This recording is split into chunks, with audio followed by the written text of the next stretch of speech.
Hai, kenalin, nama gue Bianca. Zodiak gue itu...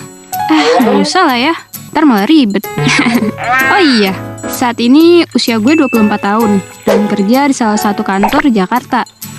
Gue mau cerita tentang gimana toksiknya orang-orang di kantor gue yang berimbas ke gue, bikin gue nyaris dipecat.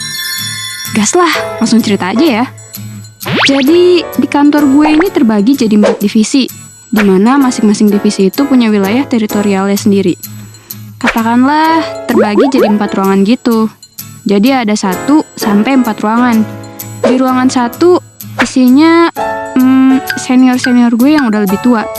Dan di ruangan 4 itu isinya anak-anak muda semua. Nah, semua teman-teman gue itu kumpulnya di ruang 4. Sementara gue ada di ruangan 1 sendiri, bareng sama si senior-senior boomers yang gak jelas. Singkat cerita, gue sama temen gue yang di ruangan 4 ini bikin konten gitu. Awalnya sih gue kira cuma buat seru-seruan aja, tapi ternyata itu buat akun official kantor gue. Ya, gue gak ada masalah juga sih, fine-fine aja gitu. Sampai suatu hari, tiba-tiba ada salah satu temen di ruangan 1 itu nanya gue, "Kamu habis ngapain sama anak-anak ruang 4? Ya gue jawab dong, "Bikin konten pak." Kenapa ya?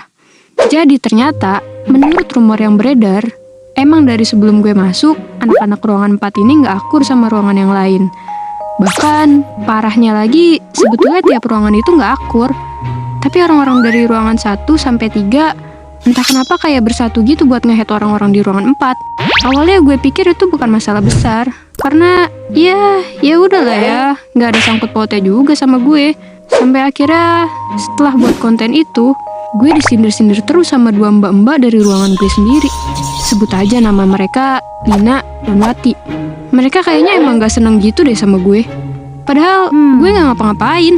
Sampai-sampai gue dibilang caper lah, genit lah, pick me lah, dan jadi terkesan gak mau main sama mereka.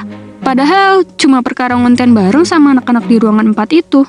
Terus, karena bos ruangan 4 ini tahu kalau gue udah sering disindir sama Lina dan Wati, akhirnya bos ruangan 4, sebut aja Mas Reno, ngadulah ke CEO gue.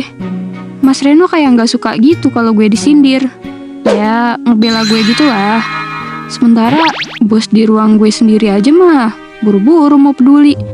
Lagian, masa sesama satu perusahaan gak boleh konten bareng? Kan kontennya juga buat naikin perusahaan ini. Akhirnya